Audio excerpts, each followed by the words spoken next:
पढ़े हैं, दुनिया अनपढ़ है। माई मेरी सच्चिया जोता वाली माता तेरी सदाई जय। सुंदर सुंदर गुफा वाली दाती तेरी सदाई जय। बोल सच्चे दरबार की। फिर तो महाराज कहते हैं देवर से बलदाम श्रेष्ठ सर्व वेदार्थ पारग त्वामाम प्रश्नमिच्छामि यत संदेह वेद का। फिर तो महाराज बोले देवर्षि आप सभी वेदों के ज्ञाता है तथा उपदेशकों में श्रेष्ठ है, इसलिए मैं अपनी शंका निवारण हेतु कुछ पूछना चाहता हूं। आप मुझसे ऐसा व्रत का वर्णन करें जो पुत्र और धन की वृद्धि करने वाला हो, पुण्य तथा यश देने वाला और सब लोगों का हित करने वाला हो। नारद जी बोले राजन तुम व्रतों में अति उत्तम तथा गुप्त व्रत को सुनो जो कि धन पुत्र की वृद्धि करने वाला है। महाविद्या महामाया महावेदा महास्मृति महामोहा भगवती महादेवी महेश्वरी सब देवों की देवी है अहोई। हाँ, उनका व्रत बड़ा पुण्यदायक तथा सबके लिए हितकर है। बोले फिर तो महाराज ने कहा नारद उन अहोई नामक देवी का जन्म कहाँ हुआ तथा उनका व्रत किस विधि से करना चाहिए, यह मुझसे कहे।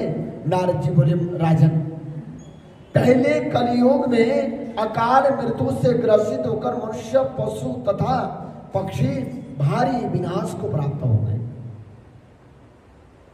और राजन उस समय सभी जनपद समाप्त हो गए तथा केवल बीज मात्र प्राणी शेष रह गए।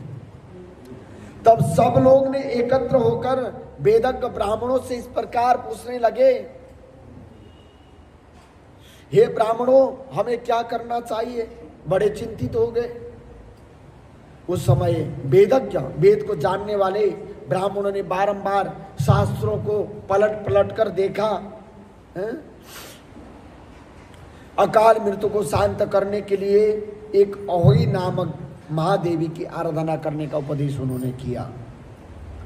उसके उपरांत कार्तिक महीने के कृष्ण पक्ष की सप्तमी के दिन ध्यान तत्पर होकर जब सब लोग व्रत नियम का पालन करते हुए सायंकाल के समय बैठे हुए थे, उसी समय एक धीवर की स्त्री वहां आई और ब्राह्मणों को देखकर पूछने लगी कि तुम लोग किस उद्देश्य से यह व्रत कर रहे हो, मुझे बताओ।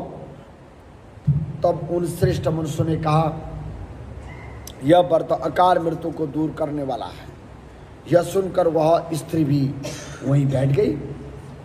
तब सभी मनुष्य ब्राह्मण तथा धीवर की पुत्री अहोई देवी की आराधना करने लगे। उसी समय उन्हें देवी के साक्षात दर्शन हुए। बोल सच्चे दरबार की जय। वह देवी चामुंडा हाथ में मुंड लिए हुए कराल कृष्ण वर्ण वाली थी। वह कालिका अहोई देवी के रूप में दिखाई दी। एक दिन में ही प्रसन्न हो जाने के कारण उन देवी का नाम अहोई रखा। अह कहते हैं दिन को। हाँ, उन देवी ने वहां बैठे हुए ब्राह्मण को देखकर कहा मैं रुद्र गणों के साथ मृत्यु और काल को लेकर के बिहार के लिए निकली तो मैंने देखा कि संसार में पाप बहुत बढ़ गए। वर्तमान समय में ब्राह्मण वेदहीन तथा लज्जाहीन हैं, क्षत्रिय अरक्षक बन गए हैं, वैश्य भी रक्षक नहीं रहे और शूद्र दुष्ट हो गए तथा स्त्रियां पतिव्रत धर्म को छोड़कर स्वेच्छाचारिणी हो गई है।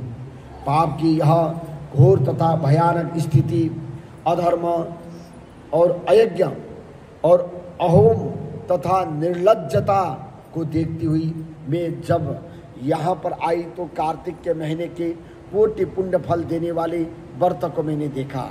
हे ब्राह्मणों सप्तमी तिथि को पूजन करते हुए देखकर मैं तुम लोगों पर बहुत प्रसन्न हूँ, इसलिए कोई वरदान मांगो। राजन तब सब लोगों ने यह प्रार्थना किया कि हे देवी कहीं अकाल न पड़े और रोग न फैले, अकाल मृत्यु न हो, व्याधियां न रहे तथा अपुत्रता भी न रहे। नारद जी बोली तब महादेवी ने यह कहा हे ब्राह्मणों सुनो, कार्तिक मास के कृष्ण पक्ष में अष्टमी तिथि तक चंद्रमा एवं नक्षत्रों के उदय काल तक व्रत रखना। सप्तमी तिथि को चंद्रमा निकलने तक तथा अष्टमी तिथि को नक्षत्र के उदय तक सब स्त्री पुरुषों को यह व्रत अवश्य करना चाहिए। बालक वृद्ध तथा रोगी मनुष्यों के अतिरिक्त अन्य किसी को दिन में खाना नहीं खाना चाहिए तथा सायंकाल अहोई नाम से मेरी पूजा करना।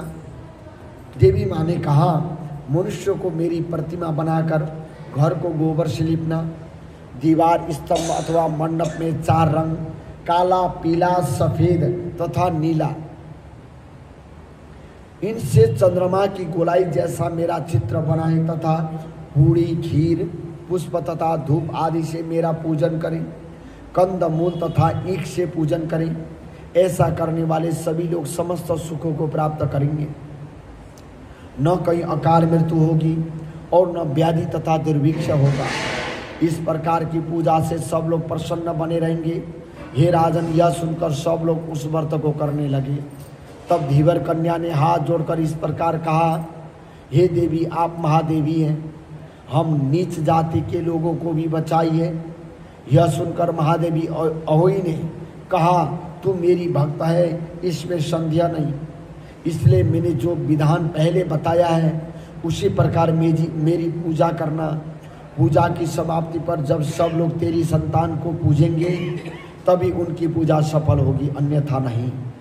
उसके बाद कुमारियों तथा मालिन की पूजा भी करनी चाहिए।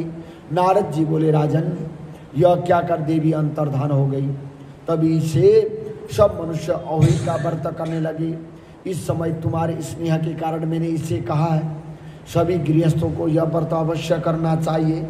जो लोग इस व्रत को करेंगे उन्हें संसार में सुख प्राप्त होगा। उन्हें अकाल मृत्यु, व्याधि तथा शत्रुओं का भय भी नहीं रहेगा। सप्तमी और अष्टमी नक्त चंद्र अथवा चंद्र नक्त सप्तमी तथा तारा नक्त अष्टमी, अगर सप्तमी को पूजा करेंगे तो चंद्रमा को देखना होगा, अगर अष्टमी को पूजा करेंगे तो ताराओं को देखना होगा, हैं?